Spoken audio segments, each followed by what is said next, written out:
All right, let's get started with example 4. So example 4 is dealing with writing an inequality from a graph. So you're given a graph here, and we have to write the inequality that goes along with this graph, okay, that represents the graph. So just make sure on your note sheets, make sure that this shaded portion is on there. Sometimes with printing and things like that, the shaded portion won't be there. So if it's not on yours, that's okay. Just take like a pencil or something and just make sure you shade above for all the different 4A, 4B, and then the check it out ones, okay? So just make sure, because that shading matters with these linear inequalities. Okay, so with this, I really enjoy doing these. Okay, so we have to describe that boundary line, all right? So that's the first thing. So the first step is really try to write an equation for this boundary line, and it's really the same thing as linear inequations. It's just the slope-intercept form, right? Y equals mx plus b. Well, what's our y-intercept? Our y-intercept is 1, so that means that b is equal to 1, right? And then we have to figure out our slope. Now the slope is a little tricky, right? But so what I'm looking for is I'm looking for this boundary line like going directly in between these like hash marks on this grid, okay? So what I see is, okay, so this is kind of a point right there, and then it also goes right between the hash marks right here. And so from these 2 points, I'm gonna get my slope. So from here to here, I go up 1, 2, 3. So that means my slope is going to be 3 over, that's the change in the y. So 1, 2, 3 over 1, 2, 3, 4. And remember, I'm going in a positive direction up, so that means it's going to be a positive 3. And I'm going in the positive direction to the right, so that means my x is going to be 1, 2, 3, 4, a positive 4.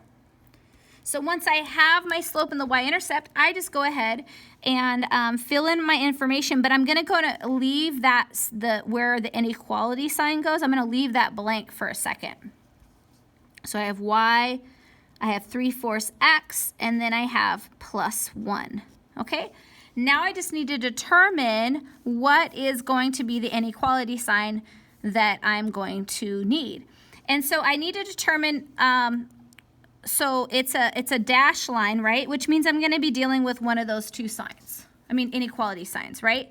But then I need to determine, is it above, is it shaded above the line, or is it shaded below the line?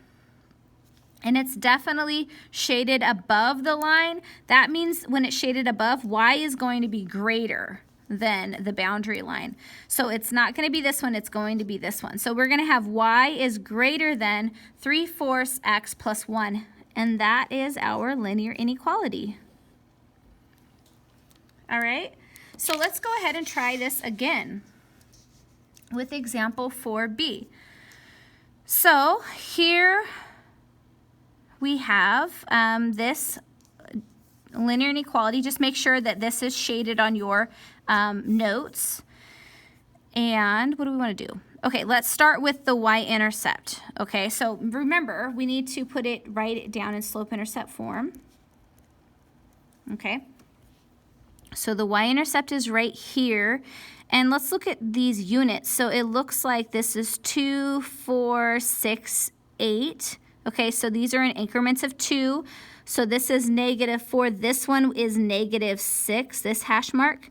And it's halfway in between -4 and -6.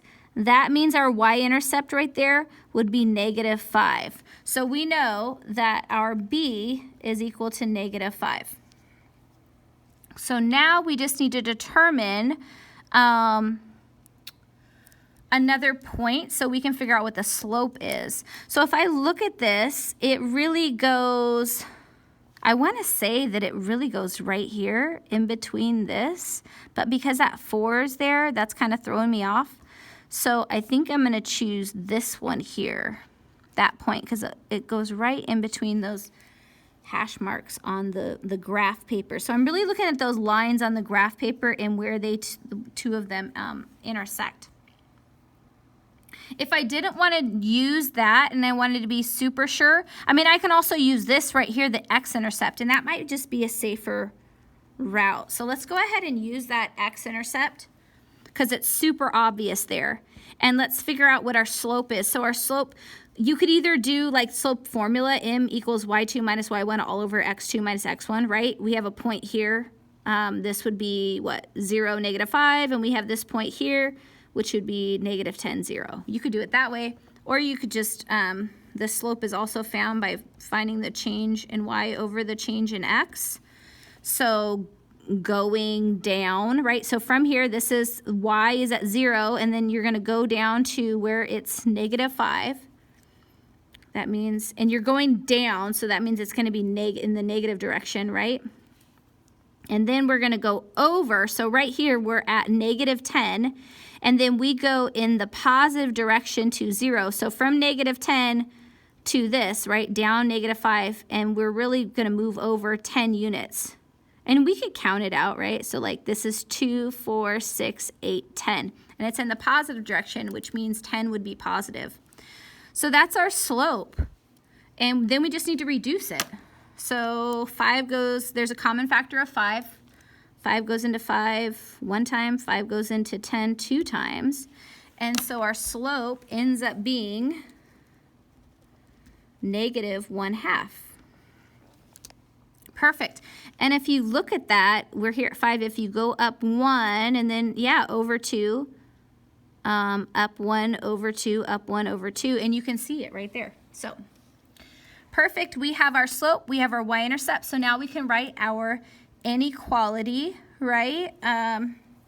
So I'm just going to write, let's use a different color, use blue. I'm not going to put the inequality sign in, okay? 1/2, -1/2 x, and then I'll put in my y-intercept, which would be -5.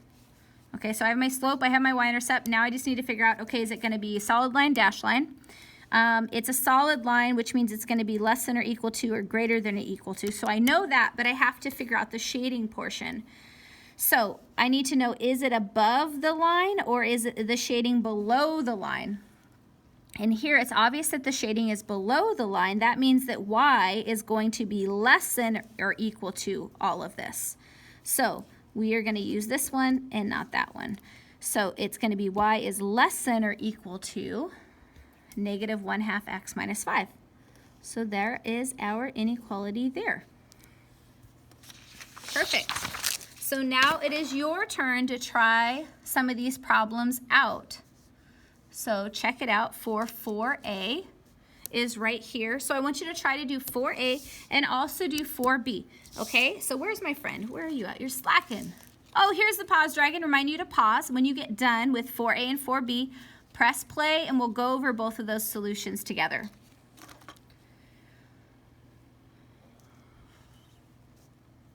All right, let's see how you did.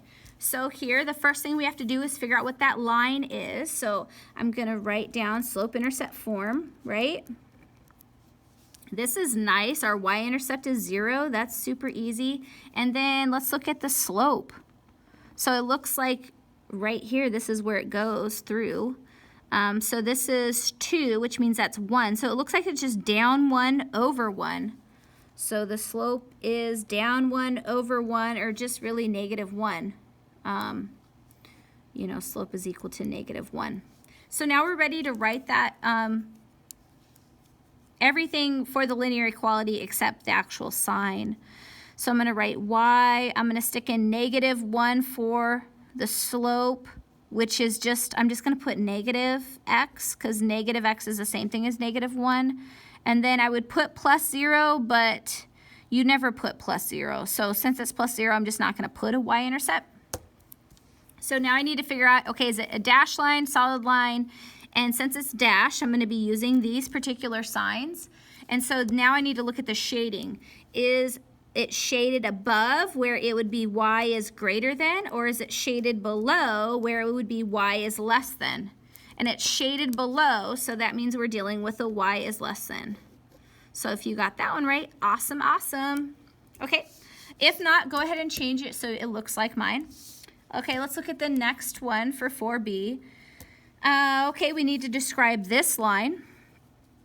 So I'm going to write down slope-intercept form again. Okay, I need to figure out what's the y-intercept. So the y-intercept is down here, 1, 2, 3, and that's negative. So that means that b is equal to negative 3. Now I need to determine the slope. And this one is a little difficult. I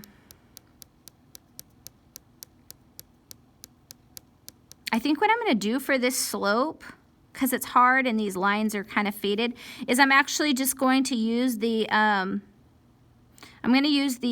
y-intercept and the x-intercept points. So this is 0, negative 3, and this is, that's 1, so this is like negative 1.5.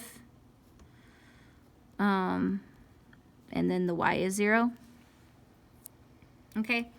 So, yeah, I'm going to use those points. So the slope would just be up and over, right?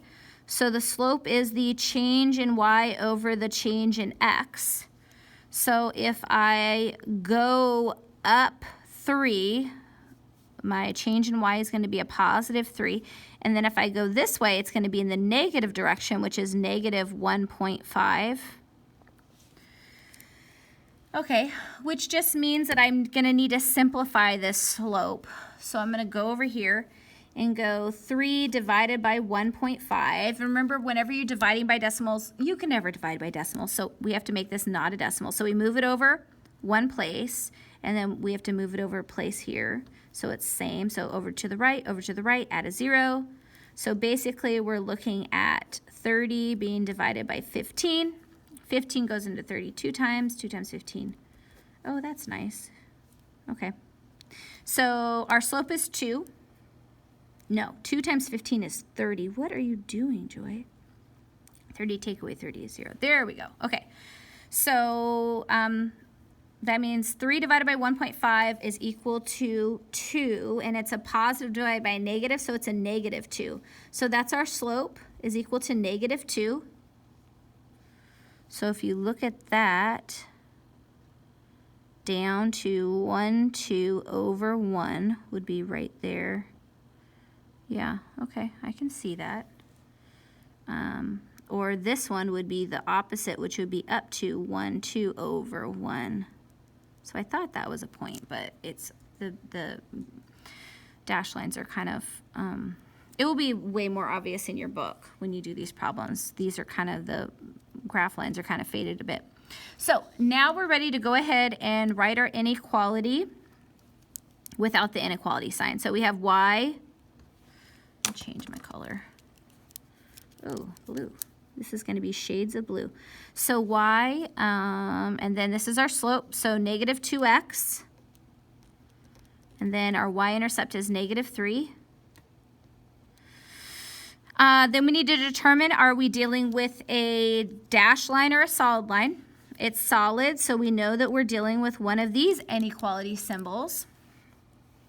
And if it would be shaded above, this would be a y is greater than or equal to, or if it was shaded below, it would be a y is less than or equal to. And it's obvious that it's shaded above, so that means the inequality sign that we're going to use is y is greater than or equal to negative 2x minus 3. So if you got all of that correct, yoku de kimashita, you did a wonderful job, and we will see you next time. Bye-bye.